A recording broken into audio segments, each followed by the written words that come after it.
All right, good to see everybody. Can we get a recap of what we spoke on last week? Yeah, I can recap. Can everybody hear me? Yep. All right, cool. So we started with talking about the Ida and Pingala, which is on the two different sides, and they lead up to the Sushuma. So the Sushuma is the energy that goes up and down, and the Ida and Pingala is the two ones that intersect the body to make up the seven sections of the chakras. And then we described the root chakra, and it's associated with the legs and the lower parts of the body because the root chakra is the lowest one. So it's associated with fight or flight emotions, and different, basically emotional handling. And it's associated with red. And then we got the sacral chakra, which is associated with creativity, and that's your sacrum. And it's associated with creativity and creativity and emotions, right? No, creativity and emotions, and the root chakra is fight or flight. Right. Yeah. Anybody else got anything to add? That was a pretty good recap.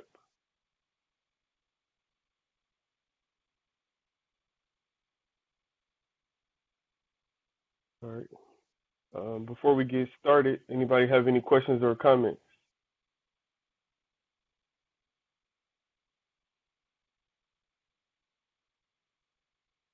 No, sir. Instructors, you guys have any comments, questions? Instructor Arku, Instructor Nate. Not at this point in time, no. No, sir. All right, perfect. All right. So tonight,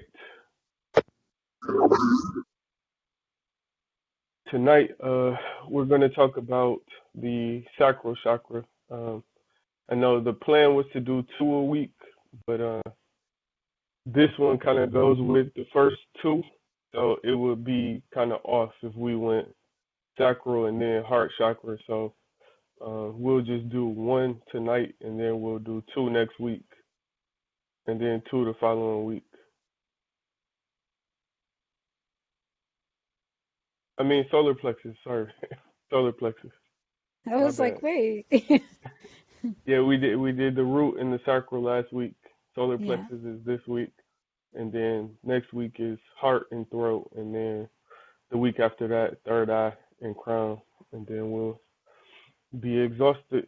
We'll be finished with the chakras. So, this chakra tonight is the solar plexus chakra, also called the Manipura chakra. It literally breaks down to a lustrous gem. So when we going through this, the solar plexus chakra is that bright, shining gold, that gold color.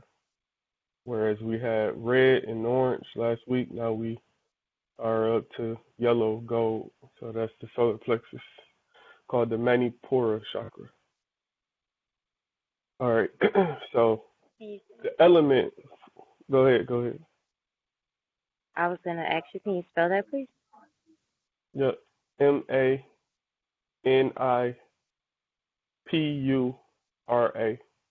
Manipura. Thank you. And it's lustrous gem, or the city of gems.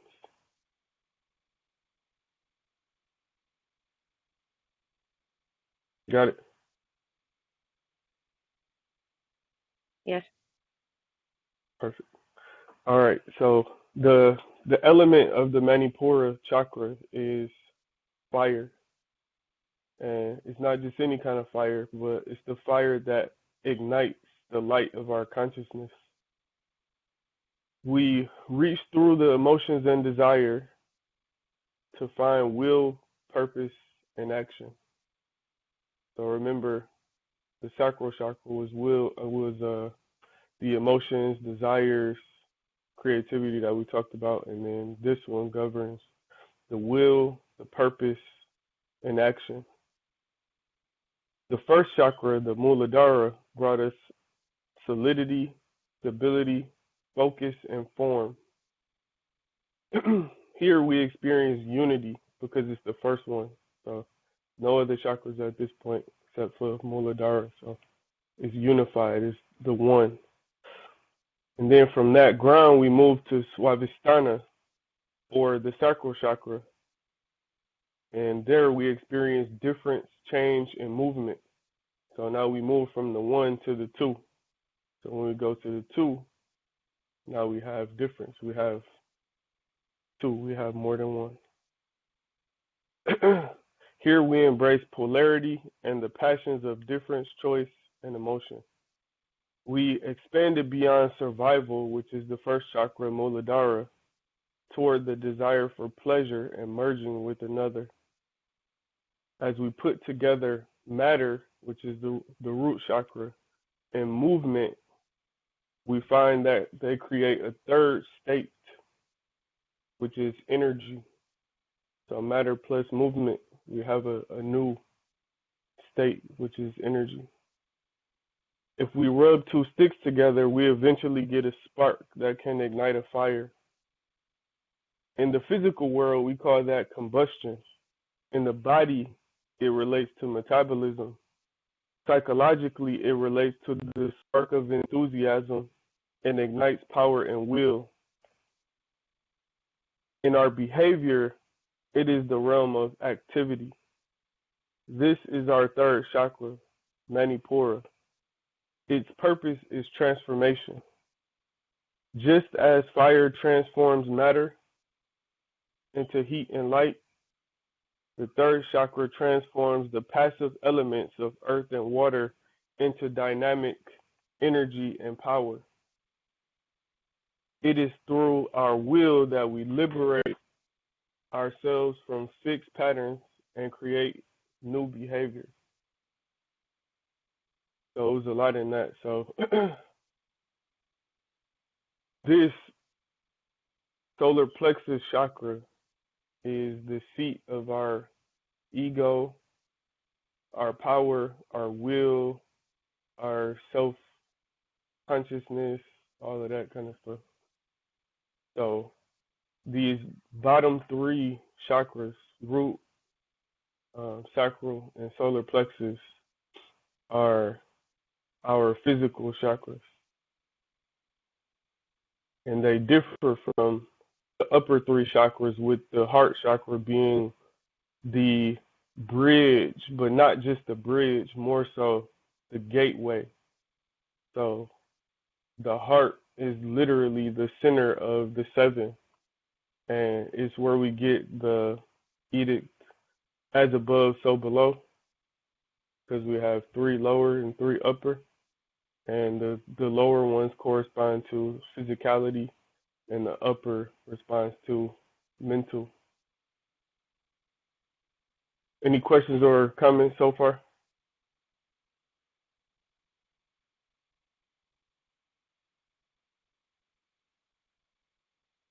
So just as a quick recap, we have the element of fire, Manipura chakra, solar plexus.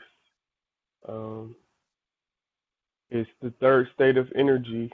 It's the third state. We have form and movement, which creates energy.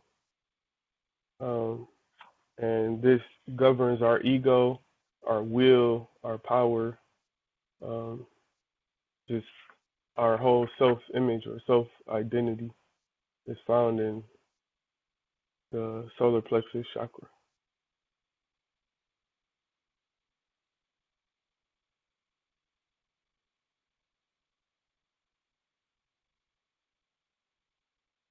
All right, no questions or comments. We'll continue on. So the last thing we talked about was will. So it is our will that steers us from the path of least resistance, that addictive behavior or expectations of others. So whereas the path of least resistance might be just to lay on the couch and do the least work as possible because, we just in a state of rest. It is that third chakra or that willpower that gets you up and gets you moving, gets you going.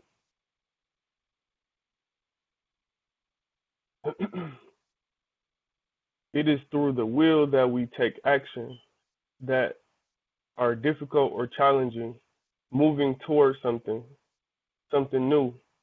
As we take these actions, we begin to transform. But the first step is breaking old patterns. The task of the third chakra is to overcome inertia. And inertia is just a tendency to do nothing or to remain unchanged.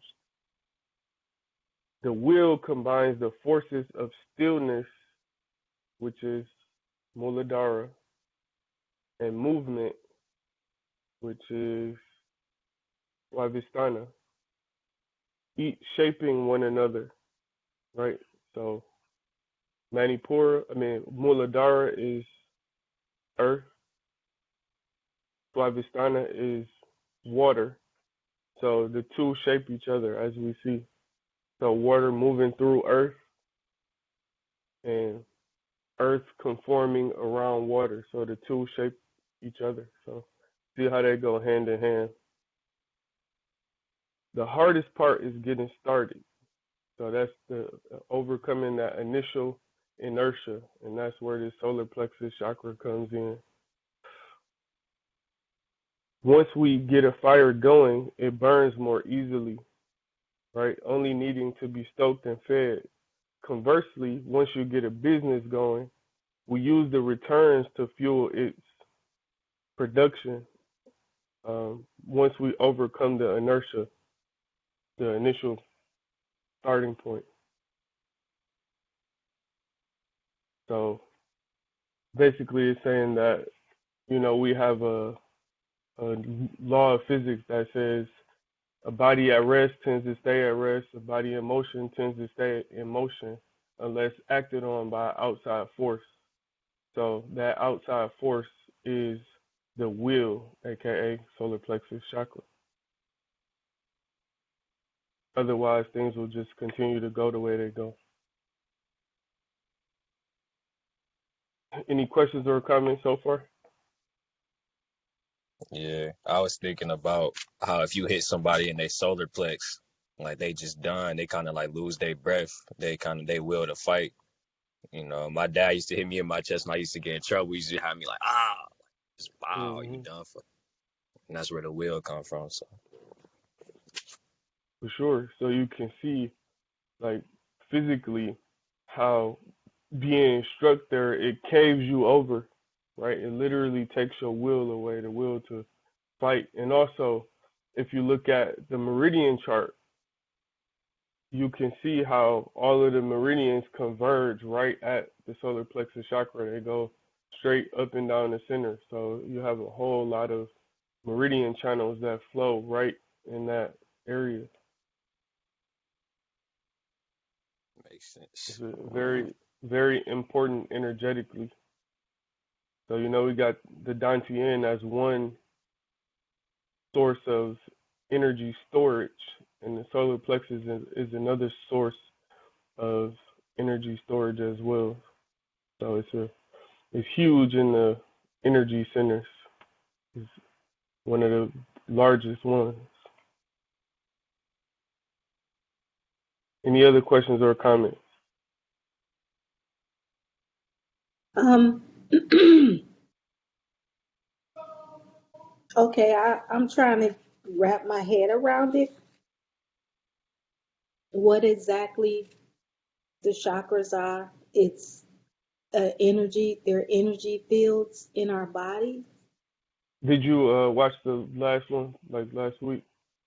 Yes, but I just watched it, so I had the question and I didn't. This is my Yeah, no chance. worries. I was just wondering what answer am I going to give based on if you saw it or not. Oh, okay.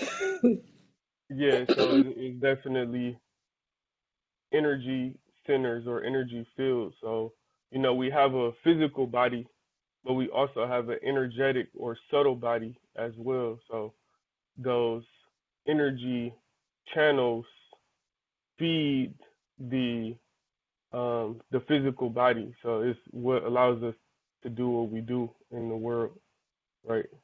and it's also called psychic energy, our psychic energy body as well. But it's an energetic field of energy that connects the unseen to the seen. So the seen is the physical, and the unseen is what lies beyond or underneath the physical that gives the impetus for movement of energy.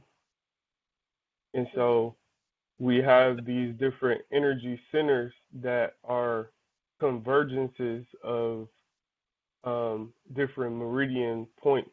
So we talked about last week, we have 72,000 pathways that energy can flow, through the body. And in Chinese, it's called, meridians. And Indian or Sanskrit is called nadis, right? So the three very important channels of energy, or nadis or meridians, are what we talked about last week, which is the Ida, which is the feminine aspect of energy flow, which is on the left-hand side. And then we have the Pingala, which is the right energy channel, and that's the masculine. And then we have one that flows directly up the center called the Shushumna. So the Ida and the Pingala, they cross each other just like a snake. And then right in the center of that is the Shushumna. And at the crossings of the Shushumna, the Ida, and the Pingala, that's where our chakras are, which are just energy channels that govern different things that's inside of our body, as well as it corresponds to our glandular system. So, like, for example, we talked about the Muladhara, or the root chakra. It governs the adrenal, because the Muladhara is about fight or flight and survival, right? And so are the adrenal glands. Or like the Swavistana is governed by the testes and the ovaries, which is our reproductive system. But it's also governs our emotions and our desires and our creativity, right? Because if a man and a woman get together, they can create life. So that's the seat of that creativity. Okay. And tonight Um, is PLEXUS. okay. Because I had some training in Reiki, and that's the part that I wasn't connecting at when we got to the chakras and that part. I went through, the motions of everything. Maybe I was trying too hard. I don't know. But and then I probably seen a video that you was talking about last week, where the person was making fun about it and saying that they didn't exist, but that I feel like they may not be physical, but there are people who actually, you know, they experience whatever they experience from the chakras or whatever. So I think this came at a right time for me, because yeah, I was thinking about it a lot, how it works and if it works. So Yeah, for sure. And if you want to look up article, they have an article where they just like, because the thing is that modern science is just catching up to this information that has been known thousands and thousands of years ago. And a big piece of a lot of where this information comes from is people who have sat in meditation for years and years and years, and fasted, and realized the peak of physical ability. So, like, for example, and Instructor Arku can attest to this, we've saw videos and scientific evidence of yogis that could stop their heart beating for 10 days and then come back from that. So it's like, if you ask a modern medical doctor, if they weren't present, they would say something like it's fake or is not possible. But he did it. And I know personally of several people that have willingly left the body. Like, oh yeah, I'm my mission is complete here on earth. So, they willingly, what we would consider, die. But it's because they have such a mastery of the physical body as well as the spiritual body, so they can leave. They're not attached to this physical 3D plane. They can just leave at will. And these are realized masters who have attained or achieved what we would call enlightenment. So it's like, that's where a lot of this stuff came from, and science is just now catching up. But it's an article that I read, and they were talking about how they have proven, quote unquote, that the meridians are real, and they were saying, it's more of a concentration of biophotonic activity at those, on those channels. But it's like, we already knew this thousands of years ago. It's just science is just now catching up. And again, for the people who say it doesn't exist, like, it's really just ego, because most of what we see and perceive only is a very, very small, minute portion of the visible and the auditory spectrum. So, there are so much more frequencies that exist outside of what we can see and what we can hear, as well as who's to say that you're smart enough to build the machine to be able to test if this stuff is real or not. I would trust somebody who has, one, they've done the work to go inside, do the meditations, do the studying, do the yoga. I would trust those people versus, somebody who got 4 years of medical school or 8 years of medical school, because, like, a lot of that is just indoctrination. So, yeah, I'm not worried about it, and I've seen firsthand, the power in this. So, anybody who says it's not real, it can be proven on many levels. Thank you. No problem. Can I speak to that a little bit? Yep, go ahead. Let's see. We're talking about the solar plex chakra, right? Now, I've never had an experience where I've stopped my heart or left my body, not at this point in time, but I have actually had an experience where I've had to use my willpower to protect myself, like to actually create a shield. And that comes directly from that solar plex chakra. I was working in the auto body as a attendant, in, cleaning cars and stuff, and I was working with this stripper. It's got acid in it. And I had gloves on and some really thick boots, and I sprayed whatever I was working on down. I think it was a hubcap or something, but that acid literally came up and hit me in the face. And as soon as that happened, like, that chakra just lit up, and it literally created a shield that just protected me. Like, my face didn't get burned at all. And I remember that being so profound, I had to call the chief instructor after that and talk to him about it, because, like, I had gloves on my hands and my hands were burning, and my feet were even burning, like, through my shoes. Like, I could hardly believe it. But these chakras, as the chief instructor or the grand master likes to call them, their energy centers, and they come alive when they need to.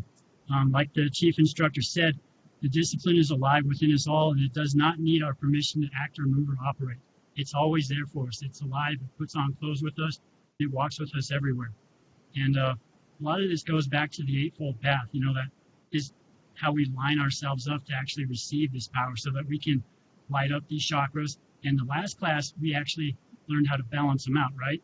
Like, I actually spent 2 hours today in meditation working with my sacral chakra. Like, I literally rearranged it. So these are powerful tools you're getting, and powerful techniques, and these words are very powerful too. So take it all to heart, because it's one of those few things out there that's worth holding on to. Yeah, for sure. Thank you. I appreciate that. Instructor, Anybody can I else got chime in? something? Yep, go Can ahead. This is Veggie backing off Sister Teresa speaking on the different energy centers.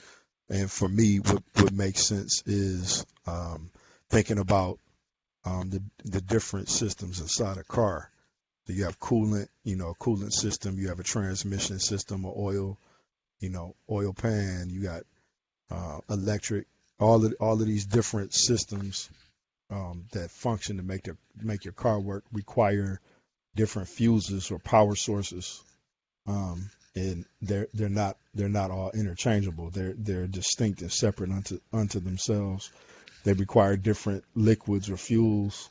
You need gasoline for the engine. You need oil to lubricate it. You need coolant or antifreeze for the exhaust.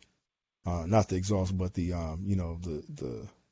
coolant system, keeping the engine cool, and or brake fluid for the brakes. And each of them are powered also by separate fuses in the fuse box. And that's kind of how I think of the chakras, is that they all have their own function for their powering each system, and each system requires in the body, your skeletal system, muscular and all of that requires separate nutrients and minerals that we get out the foods. But the energy that the chakras require is a metaphysical food, or a metaphysical power source. So that's kind of the way that I look at it. We don't ever think about the fuses or the power that's turning on our radios or our air conditioning or making the brakes work or whatever, but they exist.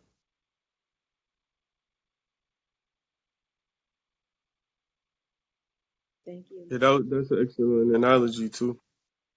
And a lot of this is just in the spirit of two things. One, in the spirit of, just continuing out of the eightfold path, but just making life easier. And I guess the second thing, but definitely tied to the first thing, is knowing thyself.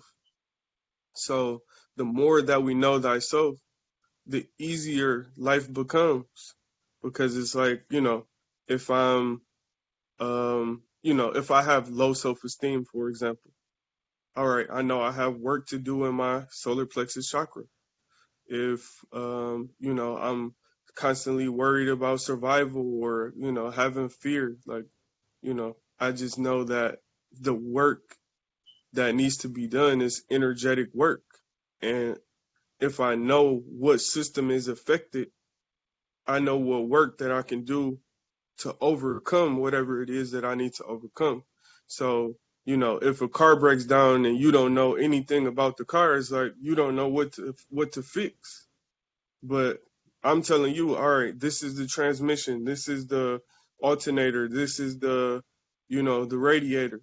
So it's like once we see the components that make up the whole, now we can know what to work on, what to fix, to make ourselves whole and complete. And speaking of being whole and complete, another word for whole and complete is integrity, right? We often and always talk about integrity, but integrity is just being in a state of whole and completeness. So if we have all of our chakras at optimum, function, then we are in integrity. We are in a state of whole and completeness. So, that's just the spirit of all of this, really, is just knowing thyself.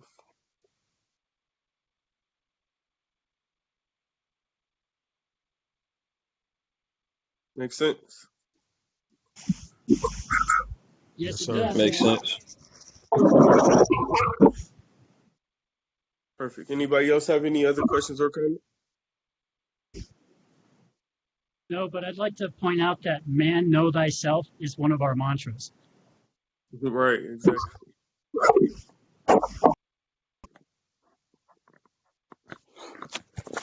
What's the frequency that the solar plex chakra vibrates at? 528. Cool. Yeah, and it's just that I was thinking earlier how, you know, you got the brainwave states that vibrate at different levels, and then you got the chakras that vibrate at different levels. And it really corresponds with being mindfulness of the body. And the lesson we Mm-hmm. learned in the Eightfold Path, just knowing that it's 32 different parts of your body, and they all can vibrate at different levels at the same time. That's pretty cool too. Mm-hmm. Yep. And remember, this whole solar plexus chakra is about movement. And as we know, you know, even from middle school science class, everything is in motion. So the only difference between a solid object and an object that's not solid is just the density in which the molecules are arranged. So, quote unquote, solid objects are just molecules more tightly packed together than the molecules in the air. But it's all made of the same thing, which is energy. And these, you know, the yogis and all of that, they knew about this, you know, thousands of years before science ever came up with, you know, with these quote unquote discoveries. Like all they had to do was just read some of the ancient Indian texts and they would have, you know, been leaps and bounds ahead of where they are now. If I may, That's crazy. once we become aware of this and get down to the science of it, to vibration and connection with the energy centers, then, you know, such feats as transmutation, you know, moving through walls and levitating no longer become totally inconceivable.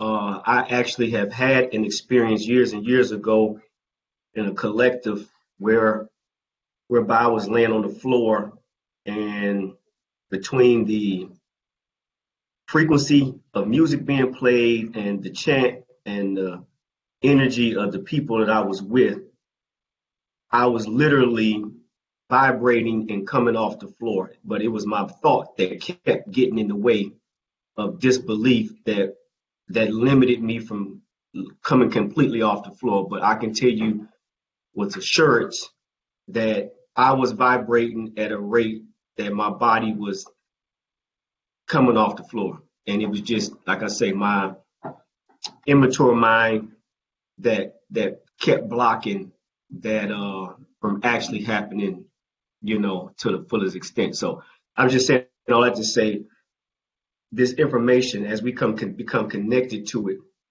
the feats that we've been heard about, you know, Yahshua, the man they call Jesus, moving through walls and things of that nature, it is absolutely, you know, achievable. Yeah, that's an excellent point.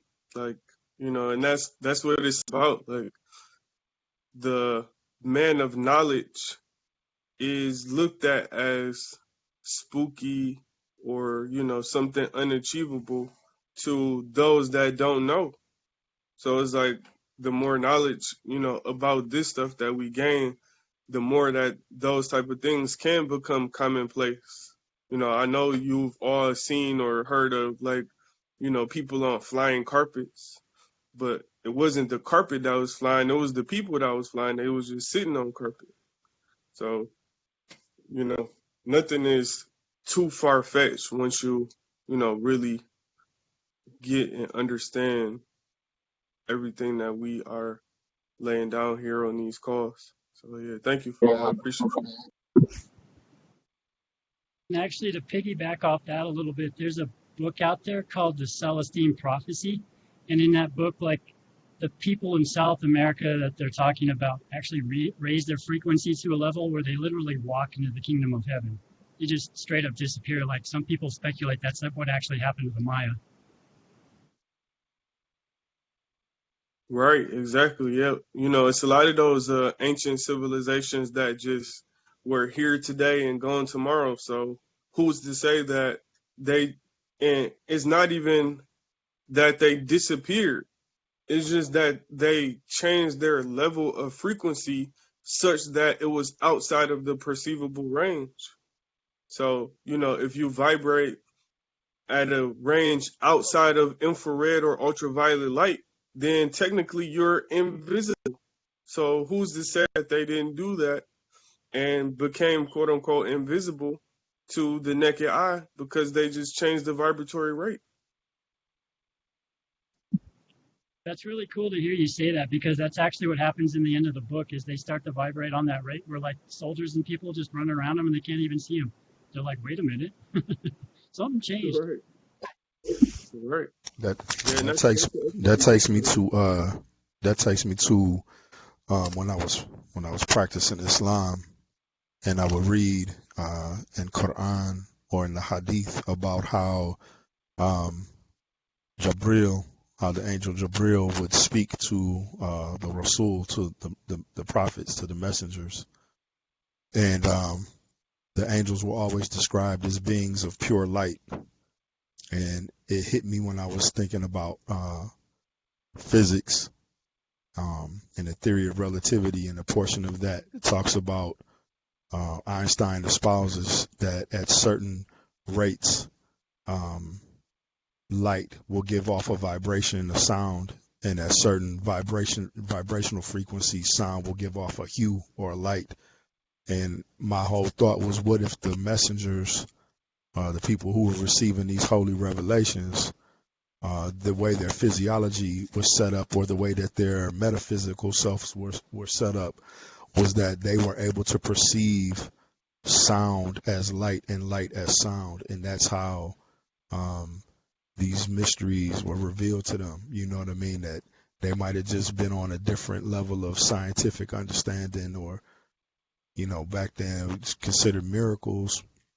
But I mean, science is miraculous, so that's kind of like what kind of stuck out to me. It was probably actually the beginning of the end of me actually seriously practicing Islam when I started tinkering with that concept. Yep. Yeah, exactly. That's another thing. So, like we said, everything is vibration. So the only difference between sound and light is the vibratory rate, the amount of hertz that is vibrating at. So like, we can hear between 20 and 20,000 hertz. That's our auditory range. And our visual range is 430 terahertz to 770 terahertz. So the only difference between sound and light is just the rate in which it vibrates. And that thing that is vibrating is energy. So everything, as they say in physics, Johnny come lately, but energy can neither be created nor destroyed, only transformed. So that just lets you know. So if something goes from light to energy, from light to sound, or sound to light, it's just changing its vibration. And that's all that, quote unquote, death is. Just a changing of the vibratory rate. That's it.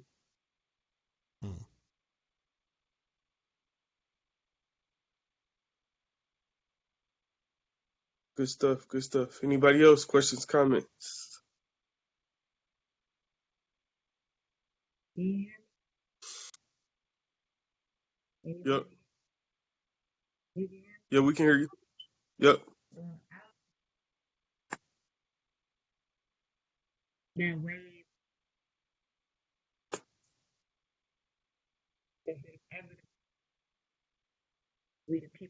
It's going in and out.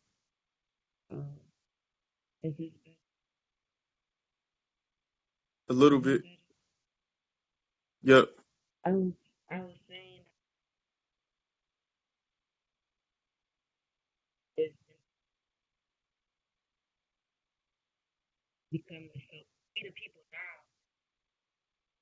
You might have to type it in the chat, because I think everybody is having a hard time hearing you.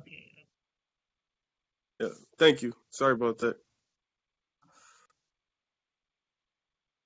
I did have one Somebody else? question. I did have one question that's related to solar plexus. Um, Mm-hmm. in training, when we're in a set position and we're struck, is this to condition the solar plexus? Not necessarily the solar plexus itself. So that's the thing that you'll see too. We haven't really got there yet, but the solar plexus chakra is different from the actual solar plexus. So the solar plexus is just that bundle of nerves where all of those meridian points meet. That's like right at the bottom of the diaphragm, but at the top of the stomach. But the solar plexus chakra governs all of that: digestion, stomach, liver, gallbladder. So it's a little bit different, but definitely to condition the body, period. It's conditioning you to take a hit. So I'm not sure if it's necessarily conditioning the solar plexus itself, but more so just conditioning the body to be hit, to be struck. And it's I that think that axiom or the mantra: a warrior is hit often and hurt occasionally. So yeah, it's really about that. I'm not sure if it's intentionally like building up the solar plexus itself. the only reason why thank you for that, instructor. The only reason why I asked is because I noticed as time goes on, the confidence builds for being struck. Um, where initially you could see people kind of curling in or anticipating it, gets to a Mm-hmm. point where you do it enough and that it's almost the solar plexus attacks the strike. The body Mm-hmm. begins to attack that strike. So that's why it takes confidence for that. That's the only reason why I asked. It just hit me right there. No pun intended. Yeah, that's a great observation, and you're definitely building up the confidence, the willpower, all of that. So, I I would say it's definitely at least a byproduct that you build up the solar plexus chakra in being struck, because you do gain all of those other attributes that you didn't have prior to it. So, yeah, that's a great observation. Thank you. I'd like to throw something in on that too. Always my question, Paul, is what changed from when you were anticipating and, like you said, bending over for it to when you just don't even pay attention to it? What changes? Hmm. Is that rhetorical? Is that was that for me? Instructor said. Oh, no, no. I mean, I guess anybody can jump in on that. I'm gonna chew on that for a second. Um, Okay. I mean, the hint is all roads lead to meditation. oh, right. Right. Is just thinking. Your brain changes. And I think we talked about that briefly last Tuesday. The chakras respond to the frequency of thought. Mm,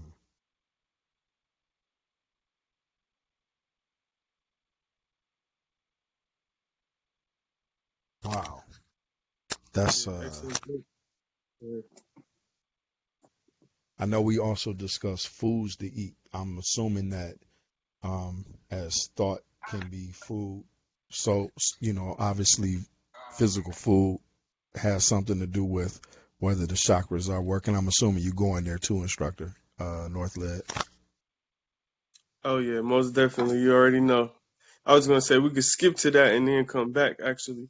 So part of that what you were just talking about is that the the gland that this particular chakra governs is the pancreas. And the pancreas, it takes the energy from the food and the drinks and things like that, the things that we consume for energy, and it takes those um, bigger macro things that we eat and it breaks it down into smaller bits of energy that we convert to fuel our thoughts, desires, and our dreams, like and fuel everything that we do physically. And the solar plexus chakra does the exact same thing, but energetically. So, like, it breaks down. For example, like if we get a whole bunch of knowledge, like it takes that knowledge in and it allows you to utilize it where it needs to be utilized. Like it governs all of that. So energetically, the solar plexus chakra does what the pancreas does physically, and it takes the big macro things and it breaks it down into smaller, more useful bits. Just like the ego, compartmentalization. Exactly. That's why this governs the ego. It's dope. And the personal will and all of that.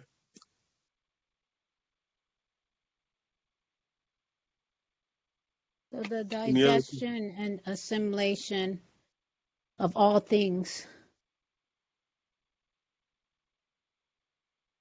Exactly right. So And it's you your see that. digestive system, and it literally digests all things. Thought, Yes.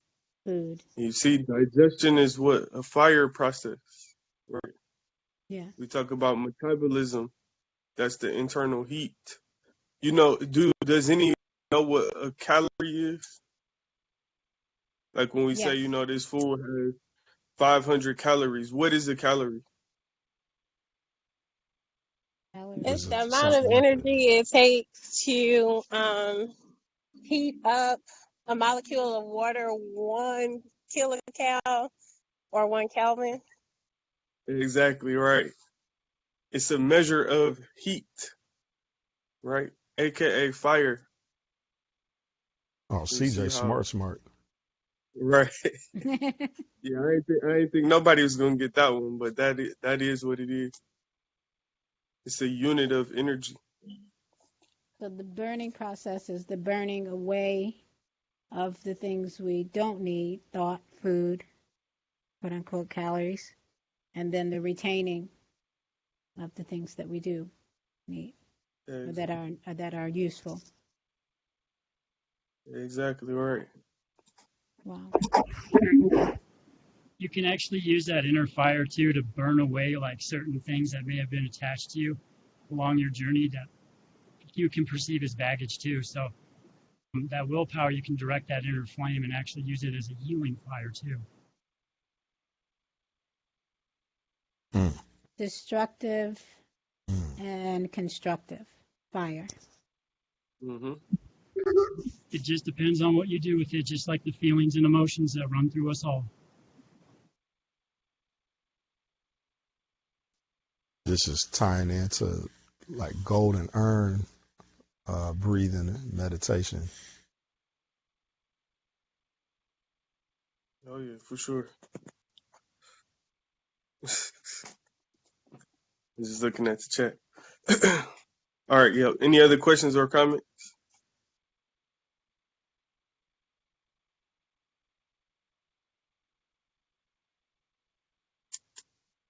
All right. So yeah. Sister Kim typed her comment in there, instructor. Okay, let me just read it real quick.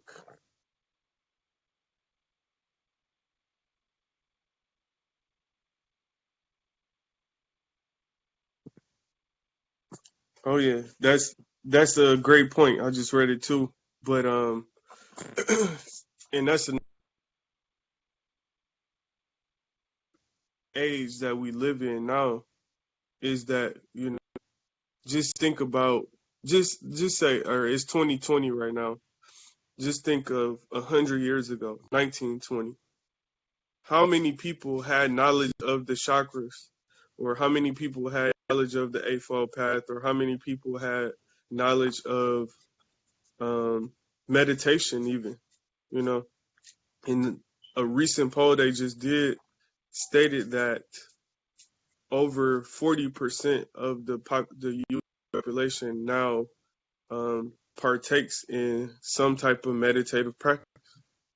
So, in that, we know that meditation is a direct way that we can influence our vibratory rate. So if 40% of the population is meditating, that means 40% of the population is raising their frequency literally. And we talked a lot about frequency and about constructive and destructive interference. Like the only thing that's left is that critical mass where it's like, all right, this particular number or percentage of people are meditating. And when we hit that critical mass, it's going to be felt across the planet. Like the entire earth is going to be different at that point, but it's just going to take that critical mass. And I definitely, with a shadow of a doubt, know that we are a part of that change. Like no doubt in my mind whatsoever. And we will be in that critical mass of people that shifts the energy of this planet. No doubt about it. It's already happening. Facts. And just like she said. Facts. Yeah, excellent point. Right, 1221. Yeah, definitely supposed to be the upgrade. Anybody else, questions or comments? Huh? Yeah, I'm thinking like that's kind of where I say our responsibility and what you, the instructors, do so well of our responsibility of having the knowledge come in that, a lot of people are raising their vibration, but they might not receive the technicality or the fundamental aspect of, what's technically raising their vibration. And that's why I'm glad where we come in, where we can tell our family and friends and people around us the technical side of it, so it can help them raise it even higher. Right, for sure. And we always often talk about resonance, right? So meaning that balance of frequency. So the more you raise your vibration, in order for people to even be around you, their vibration and frequency has to be such that it can coexist.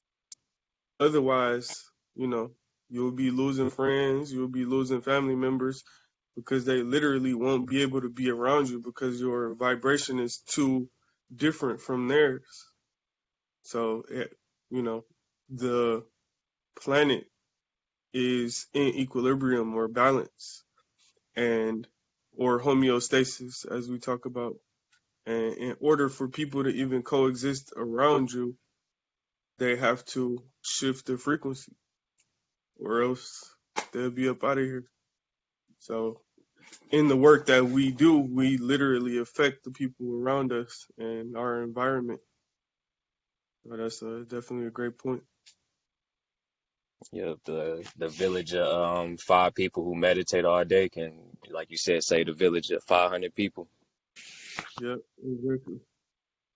Yep, and that's been proven several times. I mean, just if you type in any kind of research on mass meditation and crime rates, like you'll see whenever it's a mass meditation of a certain percentage of the population meditating at any one time, the crime rate is down from what it normally is. So if that's not direct evidence of the energetic interference that we have as human beings, I don't know what is.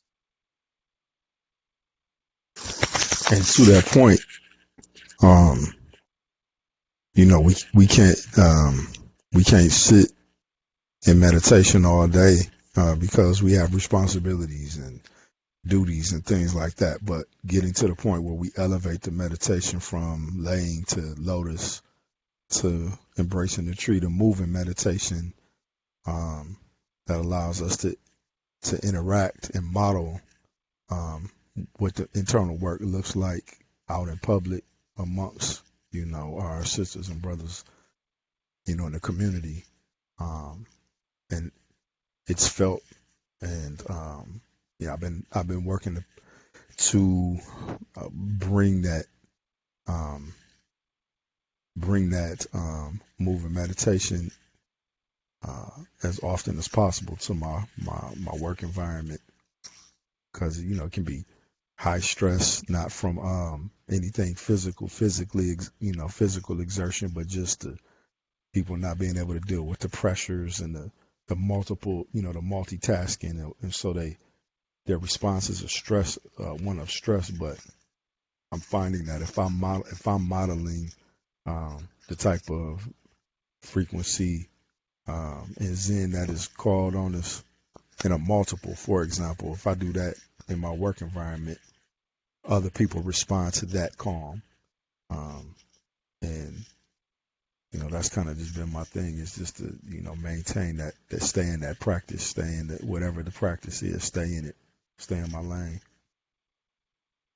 Yep. And I mean, and that's the perfect comment that is right in line with this solar chakra, because the solar plexus is about that will, it's about action, whereas Muladhara and Swavistana are passive.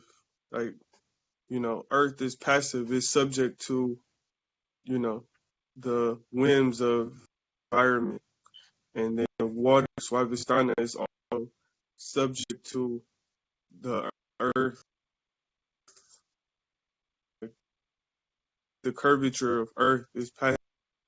But fire, Manipura, is about action.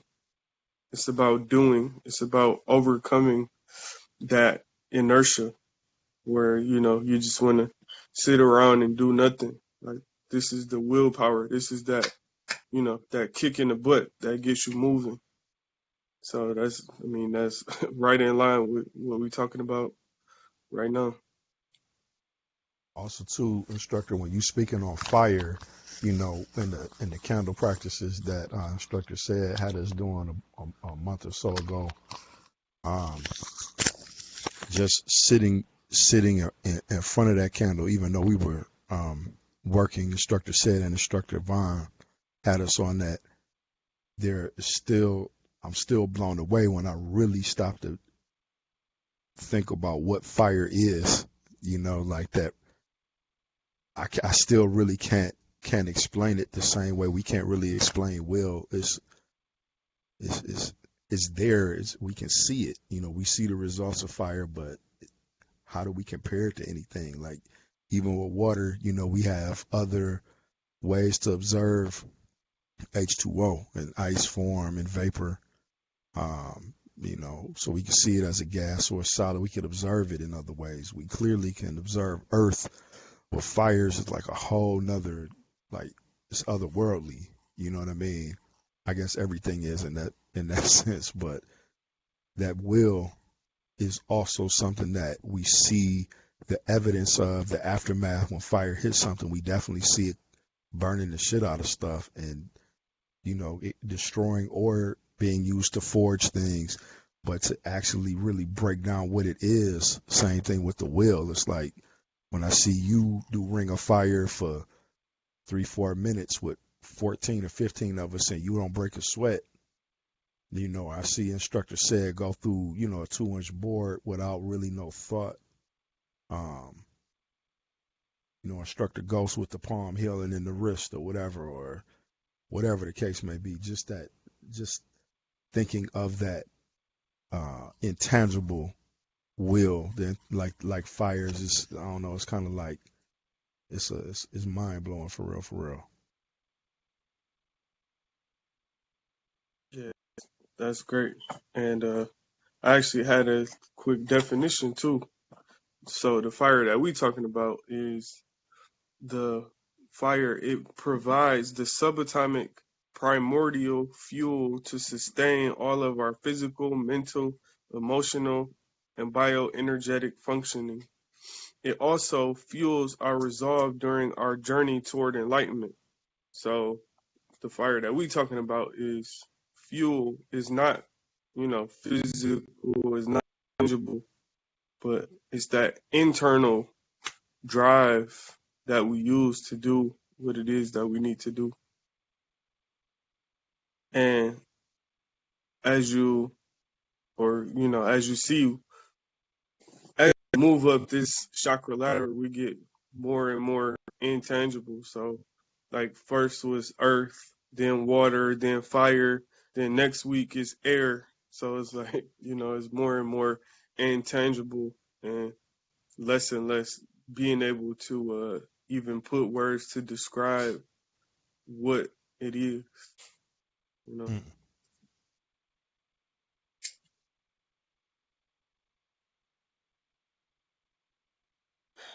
Great conversation. Definitely appreciate that. All right. So let me continue over here. So, all right. So mass, movement, and energy are three inseparable qualities of our physical world, and it goes back to exactly what you talked about with the chakras being, they're each their own system, but yet they are intertwined such that they can't be separated from each other. So that's why I just wanted to do the solar plexus chakra, because these are our lower three chakras that make up physicality, which is mass, movement, and energy, like we said. So that's all a part of the physical world. And the first three chakras also represent the fundamental principles that govern our physical bodies and all matter. So that's why these three kind of go together. The solar plexus chakra also governs the production and utilization of energy. And we already talked about it being associated with the pancreas. And this is another piece right here. So the body parts that is associated with are the stomach, the liver, the diaphragm, the small intestine, the spleen, and this is one that you might not be able to guess, but the eyes.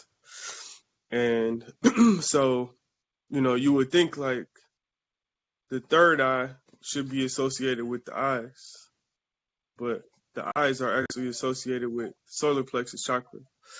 And it's because sight is a very powerful sense that we use to act upon the desires of the lower two chakras.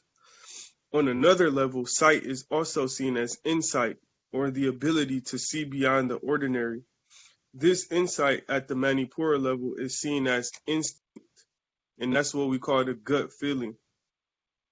So it's not, metaphysical, but it's the physical eyes that we use to carry out the will, desires, the emotions of Manipura and Swapistana.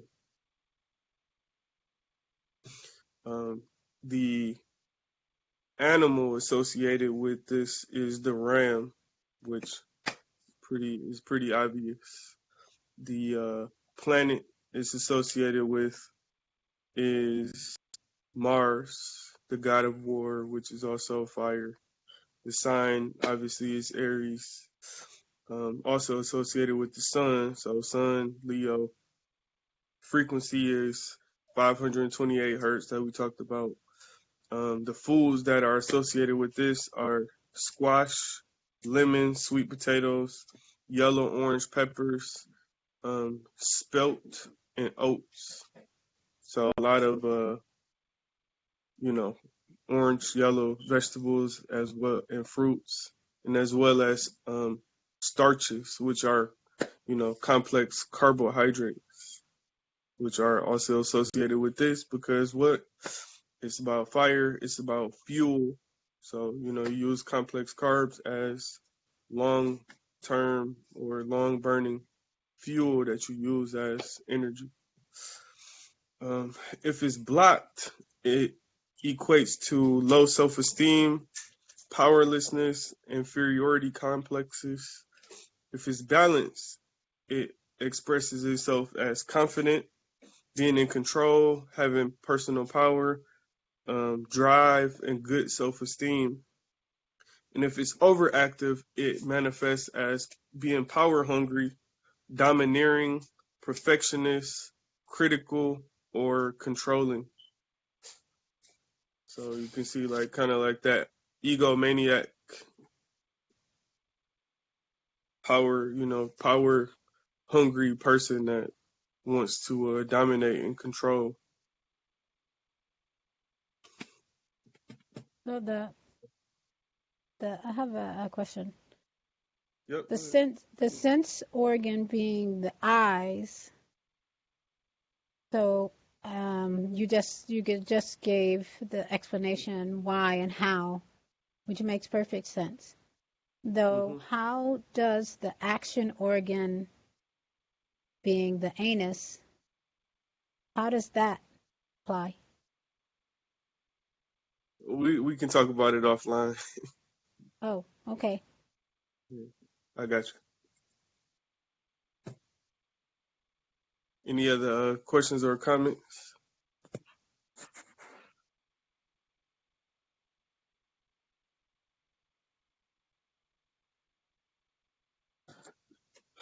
All right. Well, no questions or comments. That was pretty much all I had. So, I know it's a little bit past 10 o'clock. So, I'll just go through. Can you repeat the unbalanced part? Say that again. Can you repeat what it is to be unbalanced? So if it's like two, so remember we want it to be balanced. So it can be underactive or overactive. So underactive, like it's too closed off, is equating to low self-esteem, powerlessness, or having an inferiority complex, like thinking everything and everybody is better than you don't deserve, whatever, like that. Like you just feel inferior. And then the overactive, if it's too open, that's power hungry, domineering, perfectionist, critical, and controlling. So both equate to an imbalance if it's too closed or if it's too open. Okay, thank you. Yeah, no problem. Anybody else got questions or comments before we go through?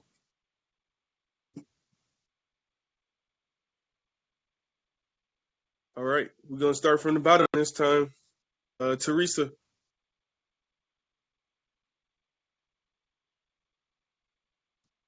You on mute. You got to unmute yourself. There you go.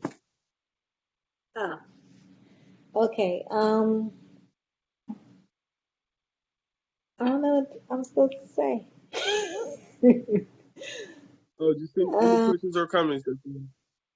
Oh, I think everything is a lot here, and I want to dig more into it. I got my Reiki books Reiki that go into a lot of the chakras, and I have another Chinese book that it really goes through the chakras and talks about the meridians and as far as healing and that kind of thing, so I can get a better understanding.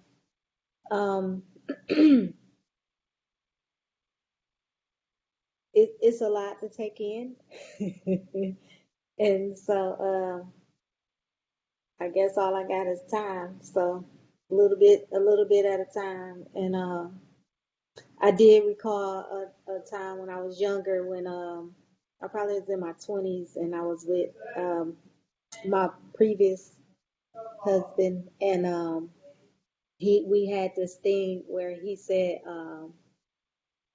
take my hand, and we was holding hands, my hands in his hands, and then close my eyes and imagine myself outside of my body and looking down on ourselves. And we had some marijuana before that, and I'm not like, I wasn't like a smoker. So when it actually started to happen, I remember like shaking my hands and saying, no, I don't want to do this. So, I know some things can be done, and it's just, I'm more open to it now than, back then. So it was more something to be scared of. But I appreciate the time and the effort. I'm learning a lot, and I thank you. Oh yeah, we thank you. Thank you for being here. It's first time catching us live in person, so yeah, definitely thank you for being here. And just keep sticking with us. It'll all make sense. It's just right now it's just the introduction. We just starting off, so definitely more to come. But thank you. Thank you. All right, Salama.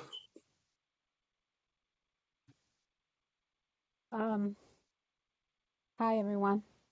This is a great meeting call as usual. I don't really have much to share. I'm just really taking it all in. This just gives me the opportunity to dig into these two books on the subtle body that I purchased during the spring. And yeah, I'm just really inspired by this this part of our lesson. I mean, all parts of our lesson, but this is inspiring as well. Excellent. Yeah, that's definitely what it's about. Keep learning, keep what resonates with you, and then if we don't, move on to something else. Right on. Yeah. Rafa, if you can't speak, then we go to Paul. Let us know when you can speak.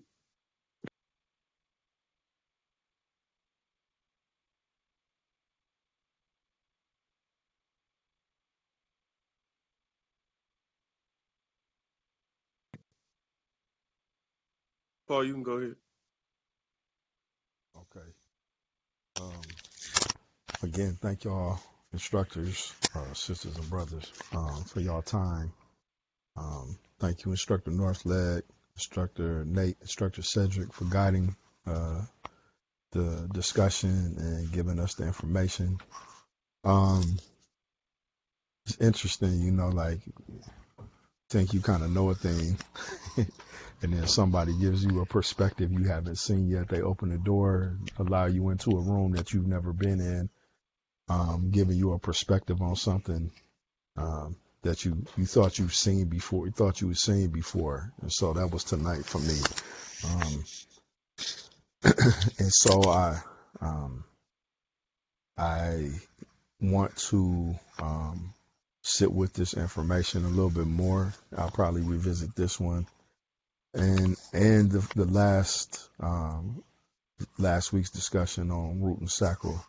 I'll probably revisit these just to see what I need to be fine tuning in self at this stage of my on the cycle of perfecting. Figure out where I need to be improving in these things, for these chakras, for these energy centers. But it's very, very enlightening. I'm definitely feeling, based on the discussion, I'm definitely feeling some growth in my solar plexus. I'll say some alignment, not growth, but some alignment. It has been visible in my movement, in the dojo and the virtual dojo as well. So I'm definitely grateful for this insight tonight.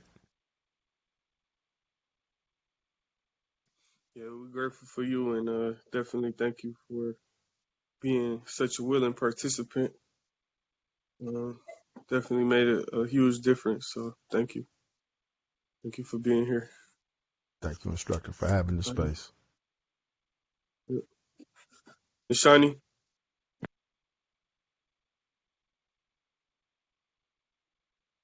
I was actually really agreeing with a lot of what you were talking about. Can you guys hear me? Yeah, we can hear you. Okay. Sorry, I thought it said I was muted. With what Paul was just saying, and I do appreciate this class. I think half the time I was like in my mind, like, oh my God, I think my head just flew into a million pieces, and now I need to figure out how to process that. So it's definitely time I did know thyself. My coach today said that to our class 100 million times while we were doing our workout. And I was like, oh my God, I think he learned. I mean, I've heard this before, but I've never been said that because he was trying to get us to understand if you don't know what you're capable of, then that's where you need to start and you need to push yourself and in the context of working out. And he was constantly repeating that. And he's trained with, I believe, some of your instructors. So that's the reason why I'm here. But so I was thinking about that, and the energy and the chaos that you feel inside is what you attract. I noticed that a lot in our building, like some of the staff are always like, there's always problems in the building. Someone's always yelling. There's always so many issues, and there's so much chaos. And then um, sometimes they'll make fun and they'll call me Buddha, and they call me a statue because stay calm, and they don't even know that I grew up learning about Buddhism and I actually am a Buddhist. So it's really funny they would do that. But I keep thinking about it because I still battle with that every day. And yesterday in class, I definitely found it really hard to just be present, especially when we were meditating. I felt like I was overthinking things, like what am I supposed to do? And I did talk to Instructor Aku afterwards, like, what did you expect? And he's just like, it's not anything that we were expecting. We just want you to be fluid. So then I got thinking about the sacral chakra and like maybe there's some elements there that I need to kind of refocus and spend some time on. So I've been trying to do that. So that's kind of what's been going on in here. So thank you very much though for the class. I do appreciate this. For sure, yeah. We appreciate you. Thank you for being here and thank you for your input as always. Thank you. Lovely. I don't have a lot to say. It's a great class, per usual. I appreciate the time and energy put into all the information. I will say though, when you were talking earlier about vibration and then people not being able to be around you because of the rate in which you vibrate, makes me think about the black sheep, or how somebody would say that someone is a black sheep in the family. Oh, you can't be around them, and I don't want to be around them. They act weird and stuff, but it's not them. It's everybody else around them that can't comprehend their energy field. Now I get that. That was kind of dope. Oh yeah.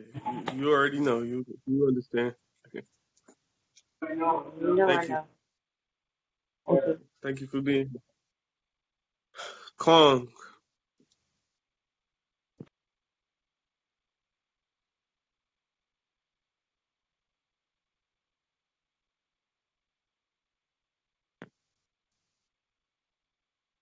Raphael, can you speak? Sorry about that. I was at Raphael. work. But yeah, can you hear me? Yep, I can hear you. Can you hear me? All right, sorry about that. Yeah, I'm at work, Yep, so I y'all can couldn't hear hear you. me. But cool. But this for being my first call.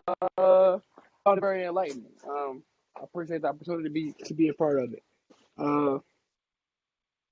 This whole thing with ego is really kind of messing with me.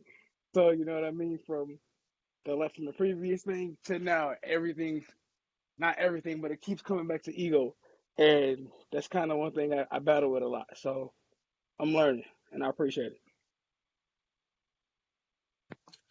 Yeah, that's something that we all struggle with. Trust and believe. You're not alone. But yeah, thank you. Thank you for joining. I know you've been wanting to be here, so I'm glad you actually made it this time. Kemet. Yeah, I appreciate you sending me the link. Oh yeah, no problem.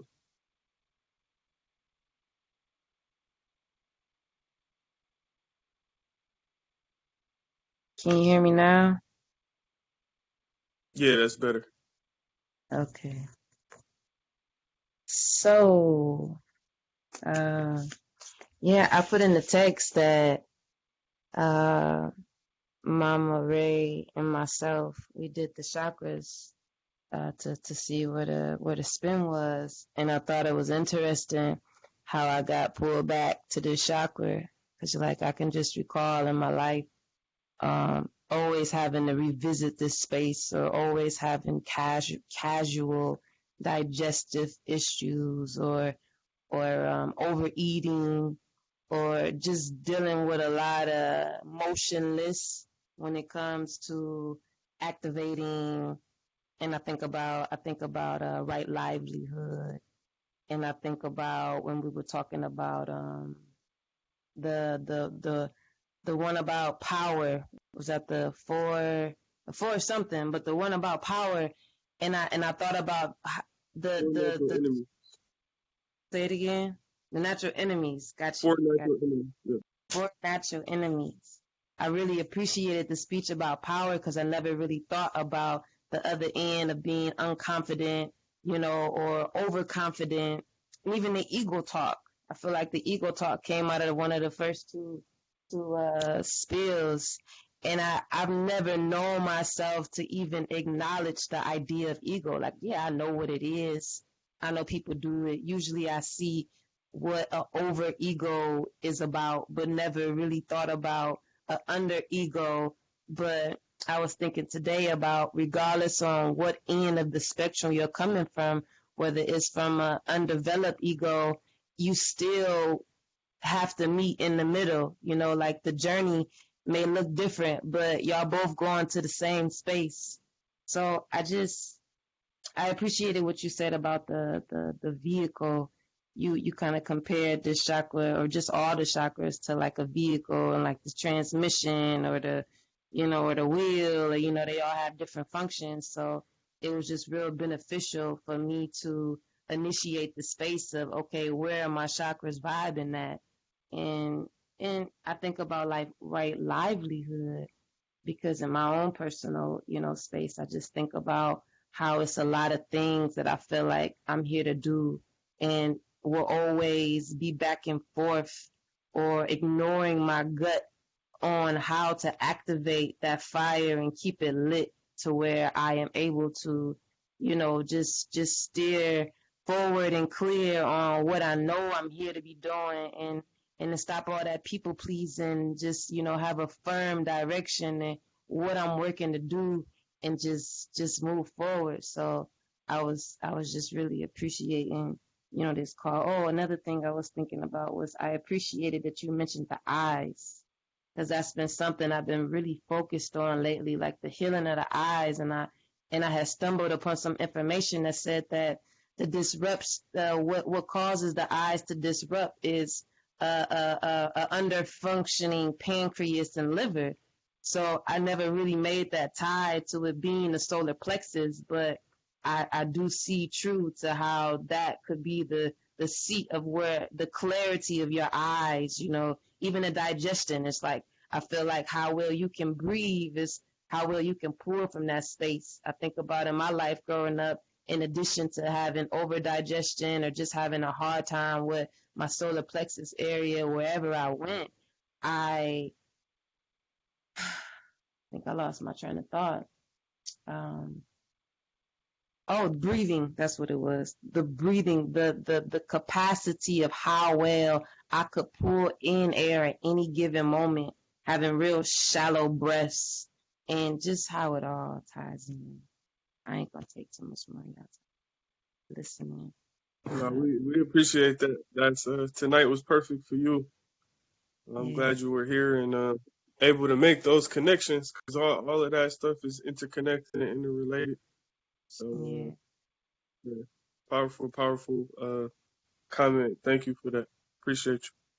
Appreciate y'all. Peace. Peace. Javion. Hey, peace, family. Great class. I appreciate everybody's input. Uh, cool. Yeah, I appreciate everybody's input. It brings light to some of this complicatedness, because this is a lot to unpack. Um, I appreciate Sister Kemet too for sharing. Um, I don't know, it just makes me think, just being more aware, metaphysically and physically, how it impacts day-to-day relationships and where I am focus wise. And it's just a lot for real. But no, I just appreciate everybody sharing. It helps tremendously trying to not trying, but working to unpack all these different things that we got going on just to reach a higher level of thought. So thank you. Yeah, thank you. I always appreciate you. Aaron.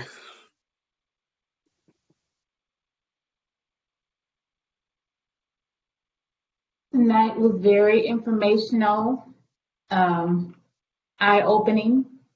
I'm learning about the foods, connecting to the solar plexus chakra, and pretty much just excited about balancing all of my chakras and just connecting the dots to everything. So I appreciate everything that I got out of the class tonight. So thank you.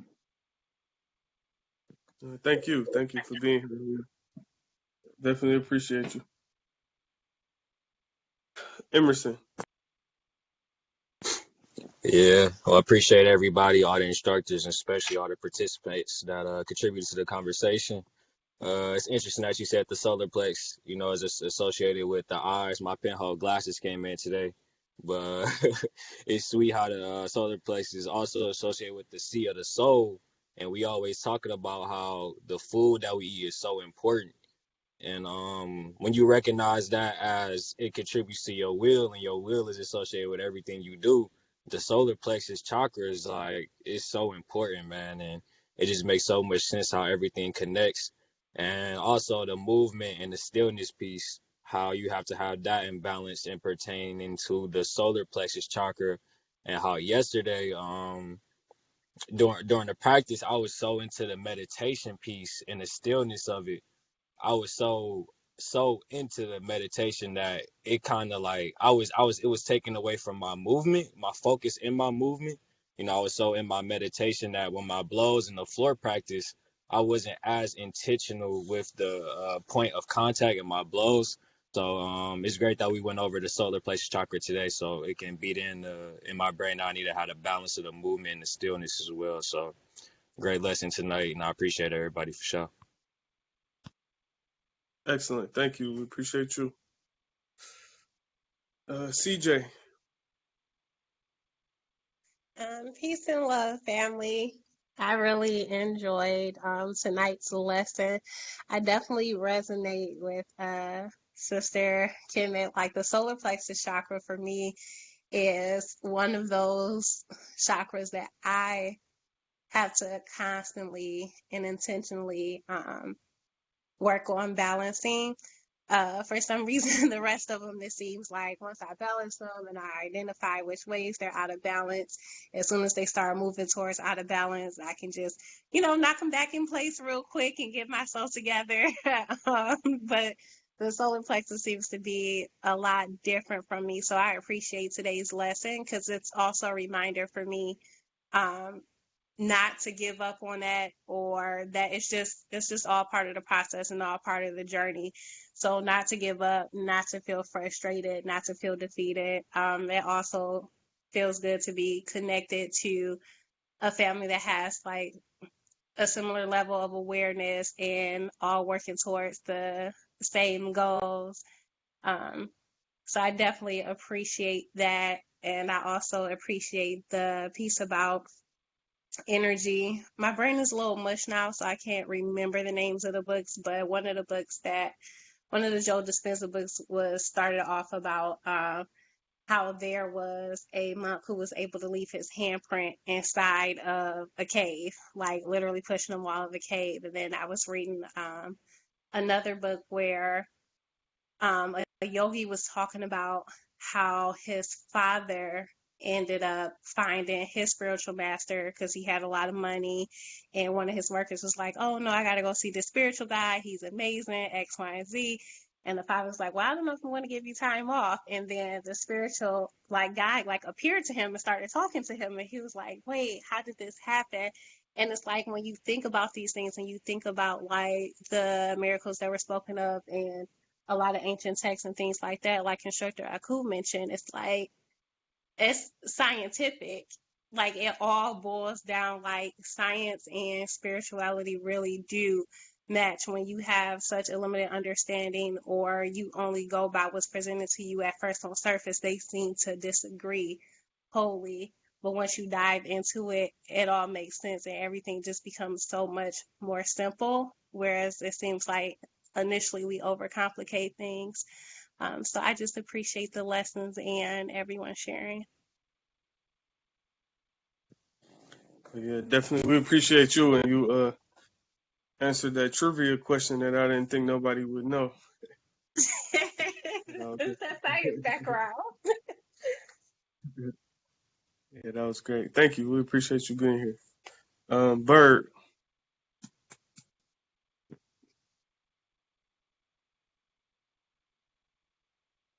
Can you hear me? Yep.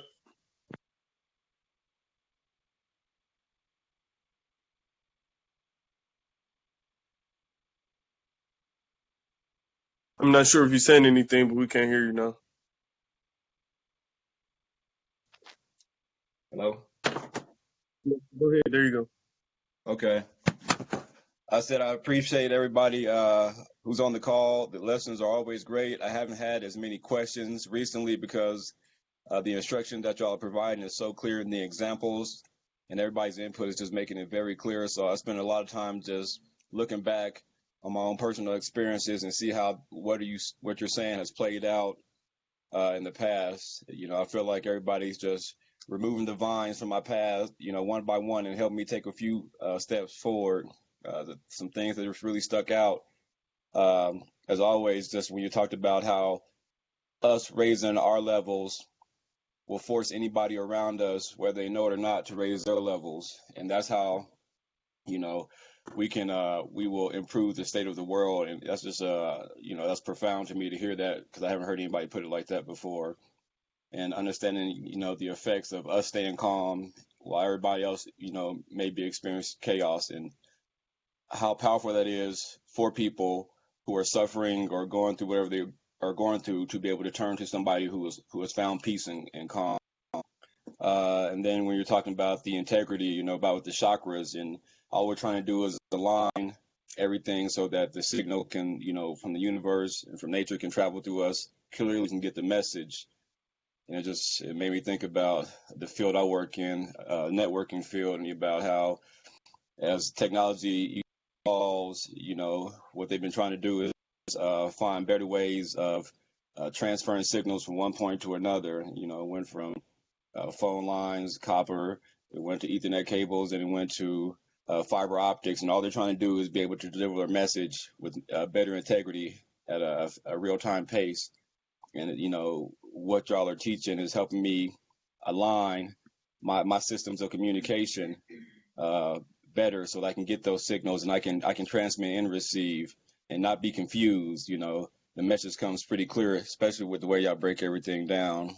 And then y'all was talking about going to higher vibrations and being able to transcend from, or transform from light to sound and vice versa. It reminded me of a situation where I was, won't get into details, but I was trying to hide from somebody, and they were in very close proximity. This is rather recent. I wasn't doing anything malicious, but I just didn't want to be seen at that moment. And this person was literally about 2 feet away from me working on something, and I was right there laying down calm. They had no idea I was right there. I just looked at them. It went on for about a good 20 minutes. I was literally 2 feet away from the person. They had no clue I was there. And it's just, the power of being able to quiet yourself. And like I said, people, you disappear, like when he's talking about the ancient civilizations disappearing. So that just made me think of that. So, yeah, if I'm not asking questions, it's just a testament to like how great y'all are doing with these lessons. Now I can't remember all these names of, I'm working on that. But as far as describing the chakras and what they do and how they play a part in our life and how we can use them to reach our full potential is clear as day. So thank you. Sweet. Thank you. Definitely appreciate you being here and representing for people in Denver. Always a pleasure to have You are. All right, Kim. Peace, family. Can y'all hear me? Yep. Um, so it's funny because I was gonna say that I really didn't have much to share today, but I'm glad I was able to be not first today, because then you can listen to other people sharing and find something to share in that. So, one thing that stood out to me is like High Right was saying that you never know what's connected to each chakra, like as far as the body and how they're all interconnected. Excuse me. And when Sister Kim had brought up the digestive system, it brought back for me when I was younger, and you can contest to this, that I would throw up every single day, and I didn't know why I would throw up, and so that was one of the reasons why I started being vegetarian, to heal and get better, because everything I ate, it was just like it wasn't working for me. And it's kind of crazy how everything is all connected, from the food that you eat to the part of the body to the chakras, and how they all interconnect with each other. And I know that my it's not perfect.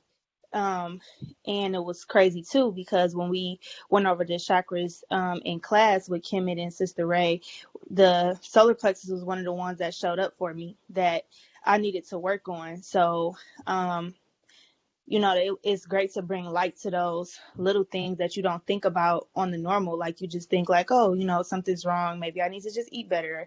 Maybe it's this, or maybe it's that, when really it could be something else. But we just don't have it yet because of, like you said, science is just now catching up to these teachings that's been here for thousands of years that we are just getting. So I appreciate, all the instructors being on here and feeding us what they have, because without you guys, where will we get it? Or where will we, just wake up one day and say, oh, hey, let me do some deep diving into the chakras? Or, some people, we just don't do that. So, I appreciate you all for being here, and I appreciate everyone sharing. So thank you, Kimmy, for bringing that up for me. And I just appreciate the space. So thank you. Sweet. Thank you. Glad you was able to speak tonight. Always that input. Rafa, are you able to speak now?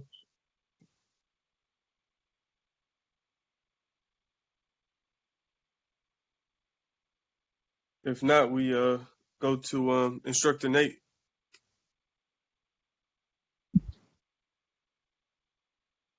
Peace and love, family.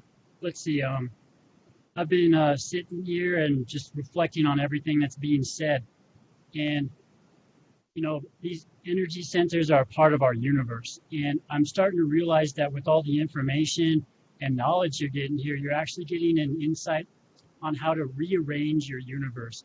And that filtering process is one of our ways that we become at our most powerful. So last night's class coupled with tonight's class has been incredibly insightful. You guys are walking away with some information that actually the black belts in Denver don't even have yet. So I hope you've been taking a lot of notes, because this is powerful. Like I said before, I spent 2 hours today just rearranging my sacral chakra. Just, that whole balancing technique, that's important right there. And that's literally the center path that we've been talking about with the Eightfold Path. And, that's what a lot of people talk about when they talk about balancing themselves. They're finding that center right there, whether they're got too much negativity or too much positivity. It's all about that balance. And it reminds me of something that the Grandmaster once said, that you are the path. And just stay true to that path, because, there is only one path, just like there is only one truth. And when you stay true to that path, you stay true to yourself, and you get yourself as a result.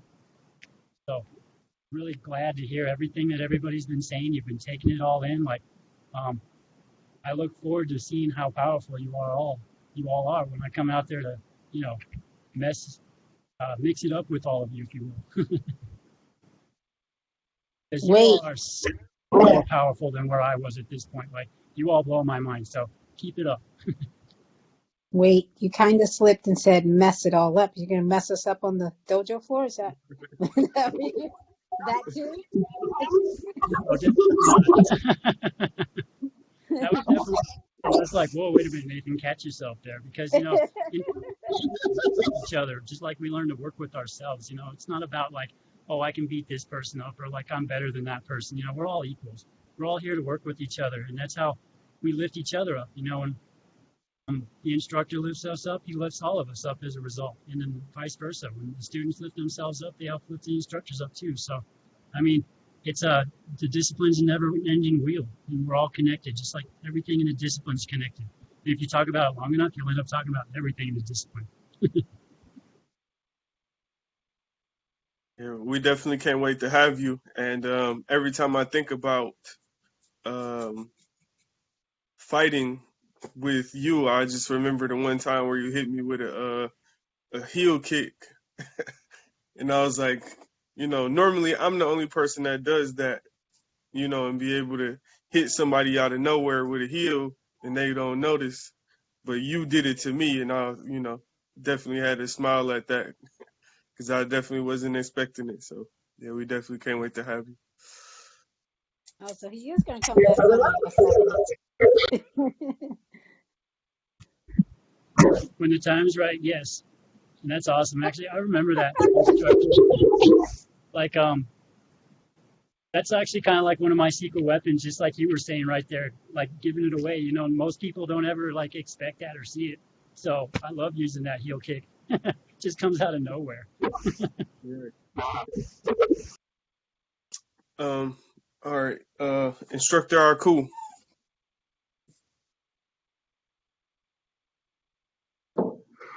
Peace, family. Man, number one, thank you, Instructor Keith, for continuing to blaze us, widen the path for us all. I'm just full of gratitude and appreciation and, feeling called to duty and action because I'm super blessed. We have been pressing in this way for about 3.5, 4 years now. And I can feel it, a lot of what we talk about is very much, close to being second nature. And, although I have a lot more work to do, really just getting back in my regiment of exercising, all of these things that we work on. But the bottom line is that I'm blessed and very much connected to it and can pull on these regions almost at will. And so I'm slothful in that I'm not more diligently in them to elevate my connection more, which I will do. But the point is it really is a humbling and inspiring thing to see, the newer students that are coming into this knowledge, trust and believe that even if it feels a little bit overwhelming at the moment, that too shall pass, and that in staying connected to all that we're doing, you will find your harmony with it and you'll find your connection to it. And so don't get caught up in the technicalities so much. Don't get caught up in, some of these challenging names for, this English tongue, but be more focused on pulling out the energy and the nature and the vibration of what we're talking about. So I don't know where that came from, but hopefully that helps somebody. But beyond that, just excited and thankful and ready to, press and go on and become superheroes. Let's do it. You know, all the movies they talking about us, all the books they're written about us. You know, so the powers that be know who we are. They know what's real. They know what's true, and they know we're on the planet. And they know there's nothing they can do to stop it. Although they are exhausting themselves with disease and vaccine and garbage on TV and garbage in the food, you know, and garbage on the airways. That's all they have. But the reality is, it's already been foretold that we will awake, that we will unite, and to Instructor's point, the critical mass, you know, the whole universe is waiting on the inevitable. So we just need to keep doing our work, and rest assured, it's going to come coalesce, and in the blink of an eye, the whole planet is going to change. So I love y'all. I appreciate y'all, and let's just keep supporting each other, pushing and pulling each other on this spiral upward. Excellent and beautiful words. Thank you. I appreciate you. As always. Last but not least, Instructor said, you are in a position to talk.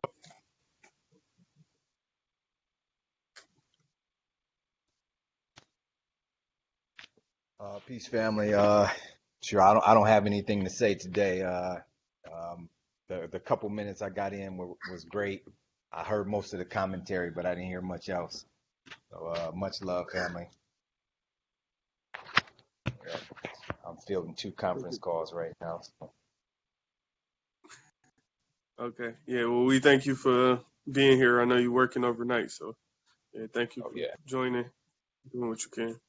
All right, peace. All right, peace.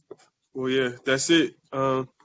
Anybody else, if you don't have anything, I see some of you all tomorrow in the dojo, see some of you all Saturday, and if not, see you next Tuesday. Peace and love, family. Peace. Thank you. Thanks everybody for sharing. Peace to your nuts.